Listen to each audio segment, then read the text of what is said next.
Right, I'll hit the go live button then. Okay.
Oh no.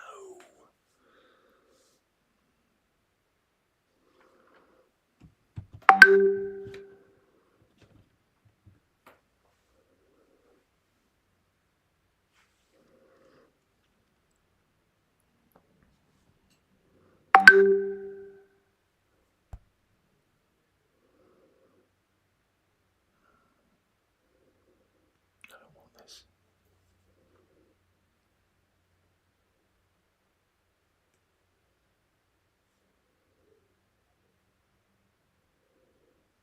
I can't get rid of it.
It's not moving over.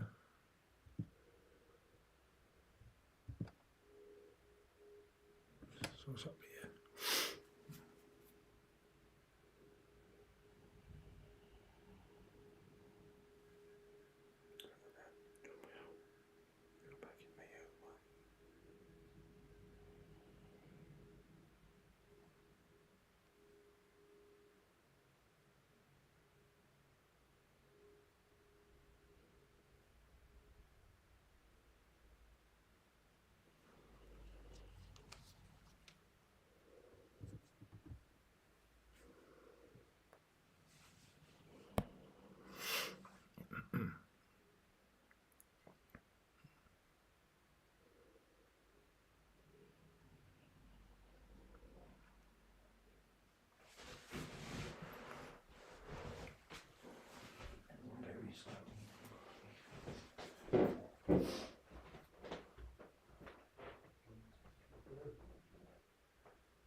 Well, good evening, people. Nice to be with you tonight on our live stream.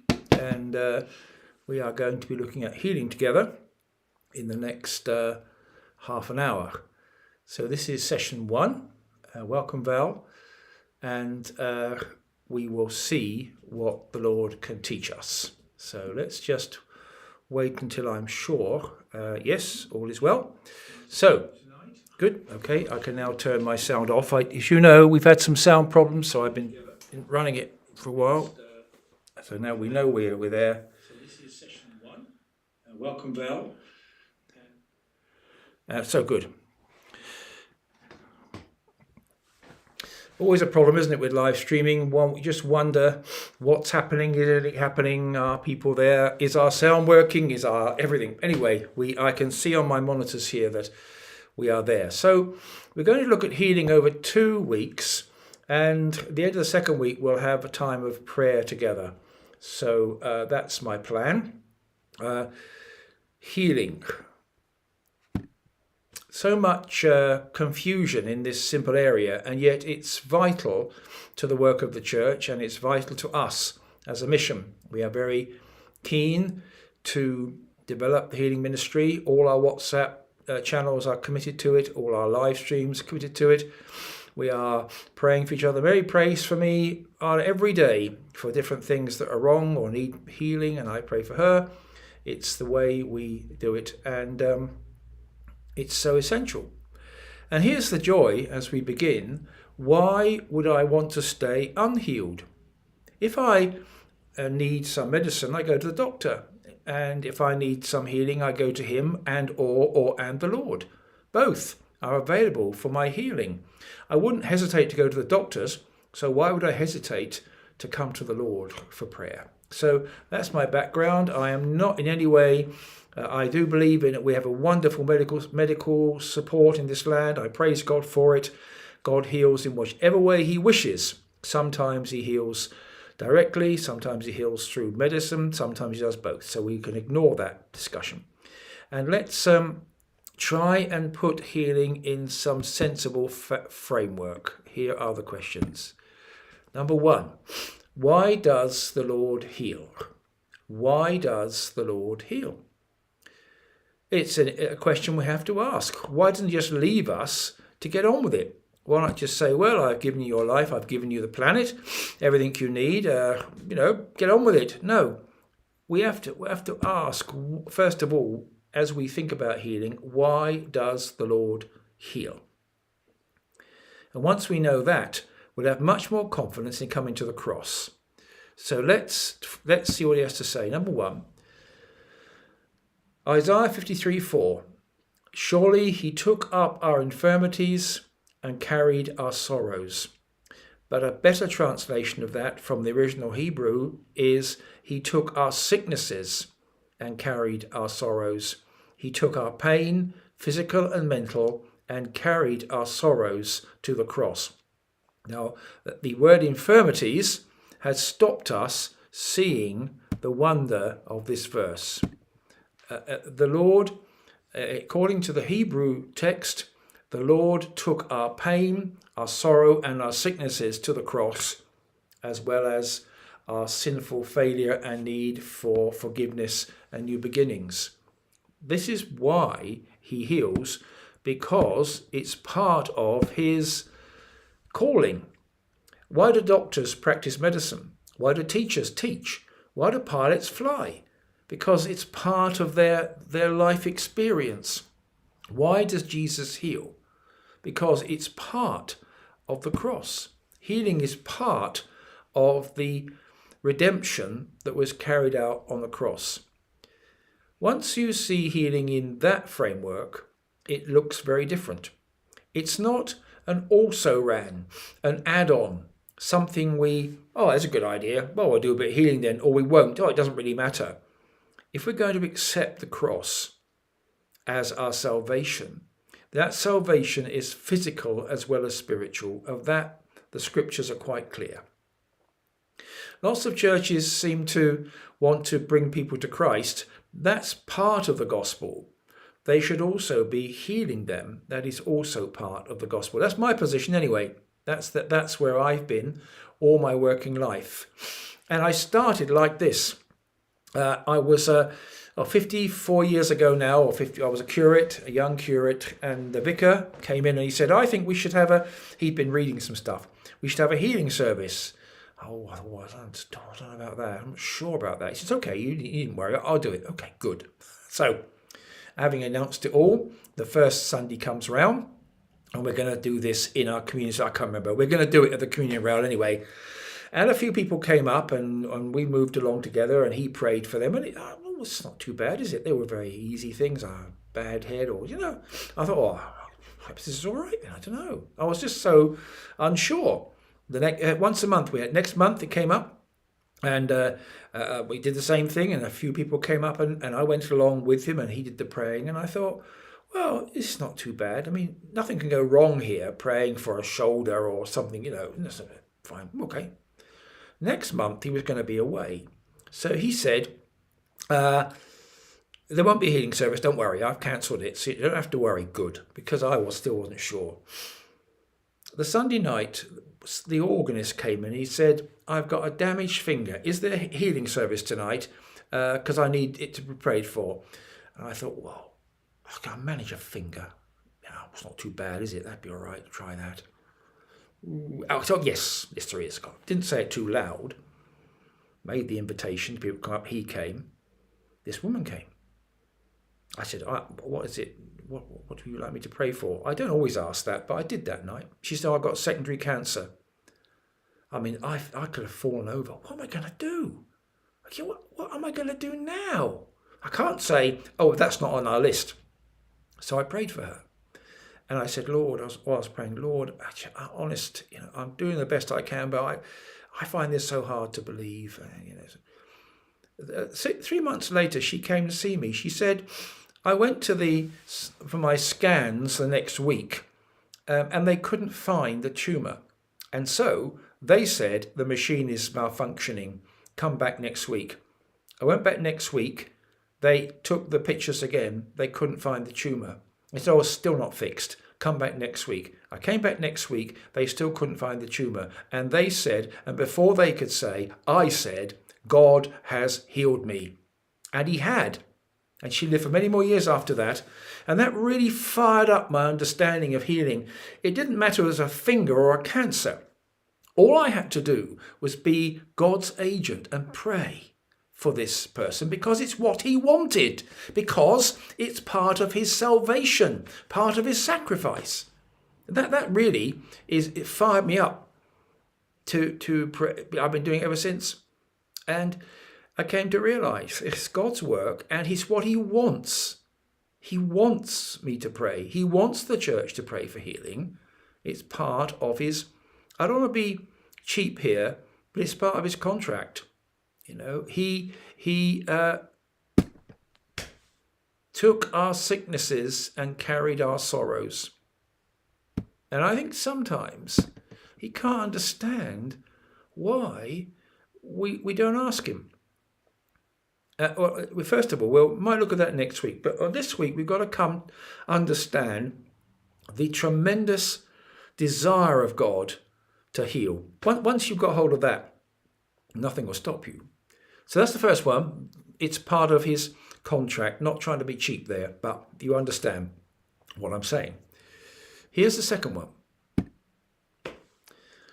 What do you want me to do for you? Jesus asked. This is Barnabas, him. The blind man said, Rabbi, I want to see. Bartimaeus, Rabbi, I want to see. And Jesus healed him because Jesus loved him. That's why he healed him, because he loved him. And if we were just to leave it at the cross, then it would be kind of cold, wouldn't it? Theology. Or it's like jump out a window, we'll hit ground. Believe in the cross, he will heal. It's very cold. It can be. But we have to add to that love. Now it's a different picture. It isn't just that it was part of what he came to do. It isn't part of that, but it's also part of this, that he loves us. And he wants us to be healed. He wants us to be whole. His heart is full of love for us. And he looks at me today, or you, or whoever. He sees the sicknesses and he loves them, for them to be healed. He yearns for them to be healed. He longs for them to be healed. You have to take the two together.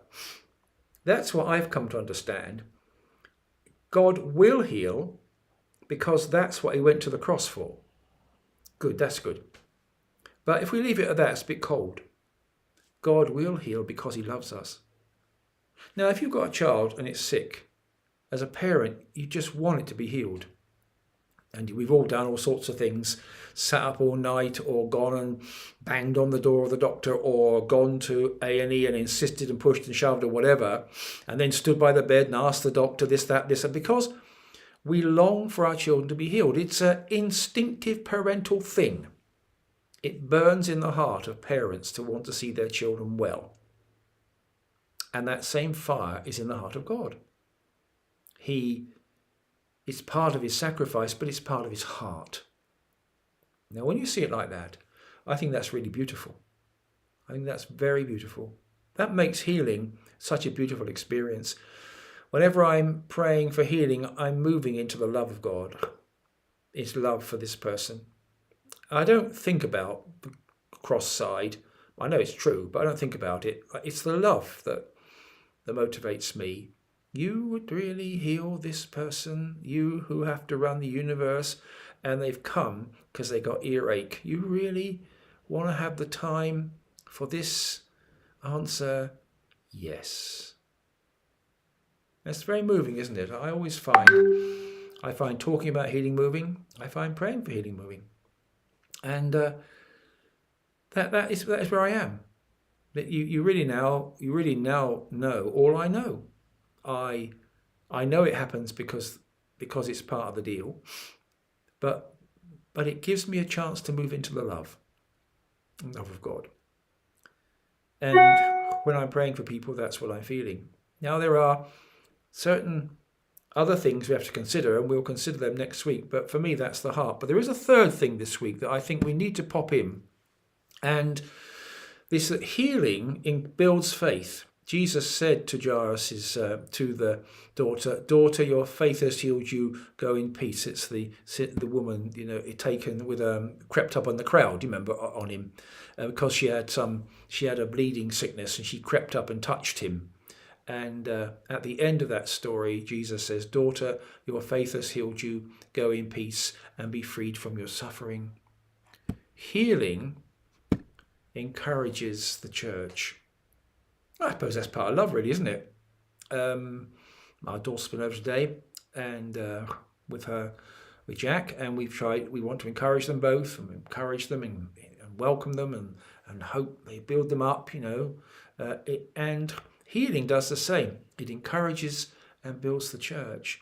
It encourages faith, and it builds the church, and that's good. Because the church in the West needs all the encouragement it can get, and it isn't getting very much. But when people are healed, then at that point, the church is encouraged, when it sees people who are sick well, when it has testimonies of people who are sick well. And in Africa, we have loads of testimonies that we encourage it in our churches, people to tell of how God has healed them. And I could reel off 1,000, I haven't got time, but I could tell you of so many times when the Lord has healed, when it's been beyond healing, the Lord has healed. And you see, the reason I think why Africa sees a lot of healing is because our medicine isn't as good as we would like it to be. We want it to be better, of course we do, but it's fairly low down, as it were, in compared to Western medicine, and it's expensive. We depend much more on the Lord to heal us. And funnily enough, he does. And the African church is an encouraging church. You feel that when you're in it, that the people there are encouraged. They believe that God will heal.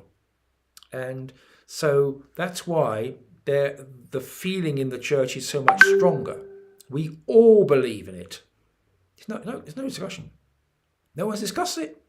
We all know if we stop breathing, we'll die. I mean, that's a fact of life. And we all know God heals. And every Sunday we're hearing it and hearing it and experiencing it ourselves. And we are encouraged. Healing encourages the church.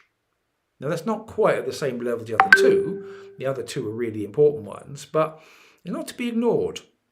And somebody stands up like the woman I prayed for and says that, it's quite remarkable. And that encourages all of us to believe. But then there's all little things, the way God heals in so many little things that we are encouraged and uplifted by.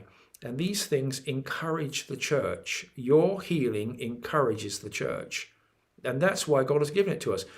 Out of his love, out of his sacrifice, yes, but also to encourage us. We see God at work. The medical people didn't know, they were speechless to this. What could they say? I mean, I don't know whether they believed or not, but whatever they say, the cancer wasn't there. And I've heard a number of stories of that and met people and so on of that happening. Doesn't happen every time. We'll look at it next week, but it's quite remarkable what the Lord does. And big or small, encourages the church, encourages God's people in every way. Little things, big things, encourage us. Now that's the framework of healing. And it's very simple. And there's, if you come regularly onto our streams, there's nothing complicated, is there? We don't do complicated because there isn't. The Christian faith is deep but not complicated. God went to the cross to carry my sicknesses and pains, and he loves me. And so I can ask for people to pray for me that I might be healed. And when that happens, I am greatly encouraged. And I can tell you over and over and over and over again, the Lord has done this for me. And it encourages my faith, and it'll encourage yours. So that is really, I want to say one or other things, but that is really all there is to say. God loves you, wants to heal you. It's pretty straightforward, isn't it? God can heal you because he's dealt with the sin on the cross, the sickness on the cross, can heal you, wants to heal you, and there it is. That's really the basis of it all. And I think so many people come unstuck because they don't grasp the central truth. They think it's something miraculous or wonderful or out of the ordinary. No. Healing should be in the ordinary. That's what God wants, and that's what it should be. It should be in the ordinary. Now, against that background, just a couple of problems I wanted to look at tonight, and I've got other things next week. What's the problem? Right. The first problem is we often obstruct healing ourselves. Interesting story that in Jairus. That's Jairus, I believe, help my unbelief. Often we hinder the healing process by our unbelief or our lack of faith or our uncertainty. We're not sure. Now, I would deal with that like this and say, that was Jairus, exactly the same position. He was unsure. He wasn't unbelieving. He'd seen Jesus. He knew Jesus' power. It wasn't that. It's just that when it came to raising his daughter to life, unbelief overwhelmed him. but he was prepared to confess it. I believe. Help my unbelief. If I put it like this, I know this is not so easy to understand when I'm not live with you. It's this. When it came to feeding 5,000, Jesus didn't ask for Gregs to come along with 10, 20-ton trucks to feed them. All he asked was that somebody would give him a small sign of their faith. And the lad with his loaves and fish did that. And that was enough. And that's how we deal with unbelief. We say, help me. I only have such a tiny bit of faith. So help me believe. I give you this tiny piece of faith. Help my unbelief. Help me to believe. Help me to trust. That's all we have to do. Now, most of us can conjure up that much faith. And that's all the Lord wants. If there's no faith, nothing can happen. Nothing can happen with no faith. I don't believe in that rubbish. Well, nothing can happen. It doesn't work like that. Oh, said Peter, no one's got any food here. It's hopeless. They'd have gone home hungry. No. There has to be a tiny element. But in your heart and my heart, it only has to be tiny. I believe. Help my unbelief. I believe. Help my unbelief. All these doubts that fill my mind. Help me, but I do believe.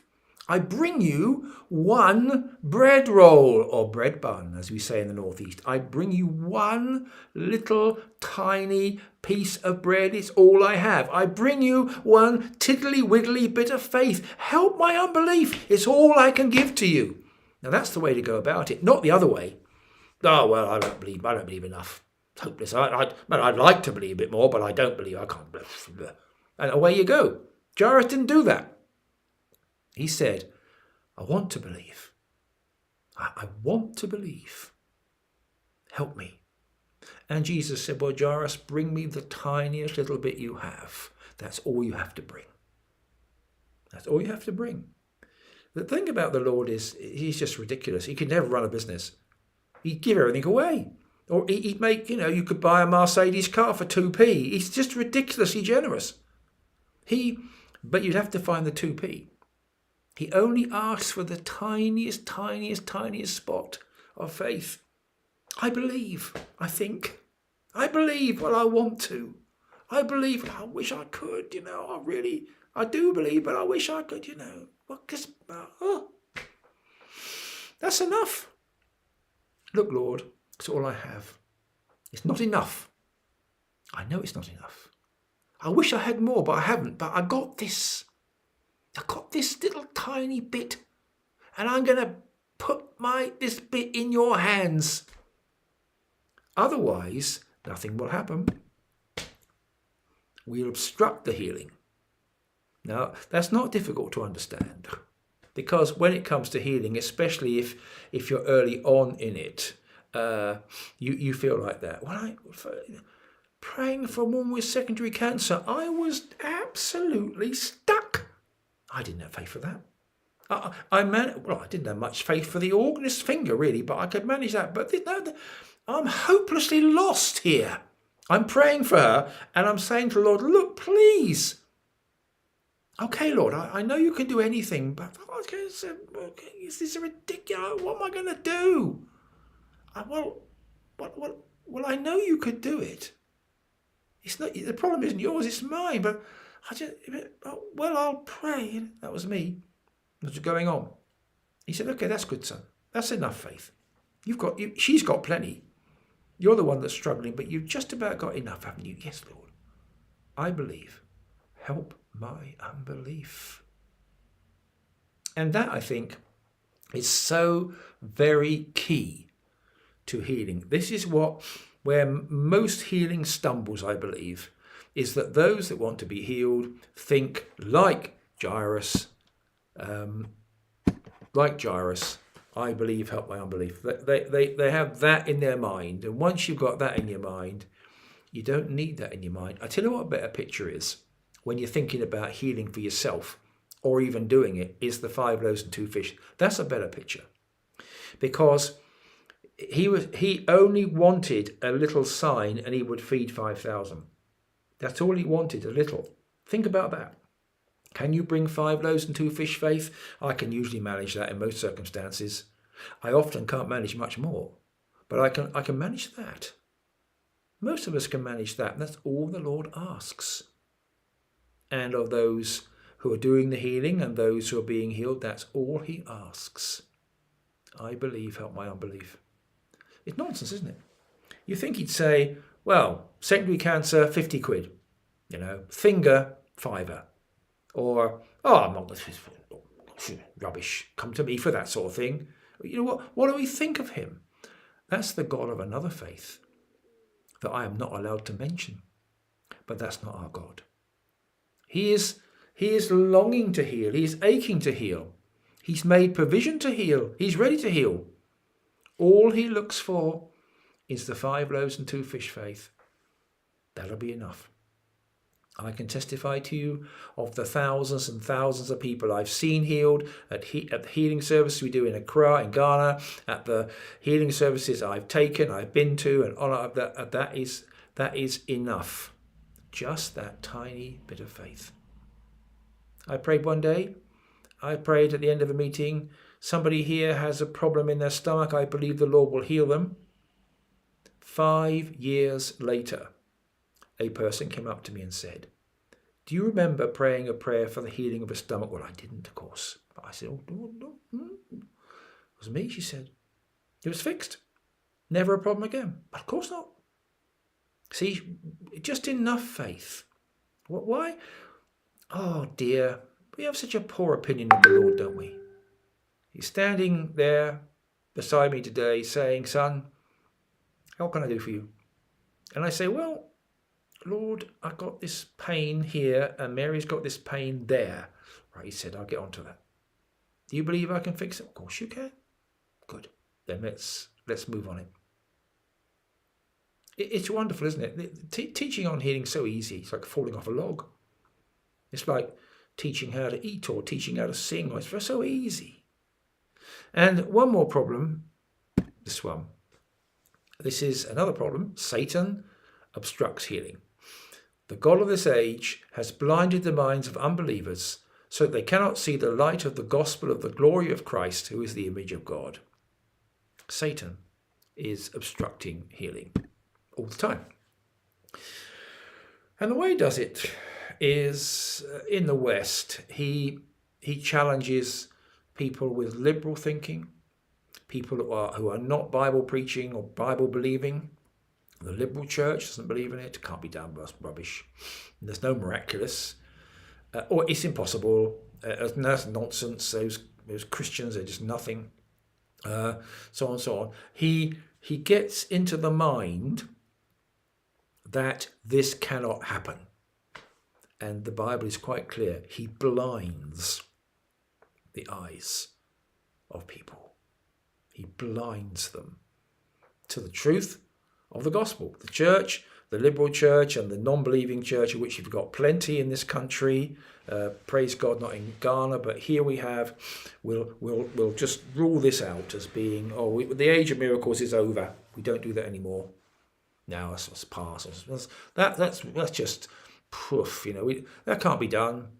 Nothing. I mean, we got to go out and start homes for lost children, or we got to go out and start political parties to change the politics. Yes, we have, but that's all we're going to do.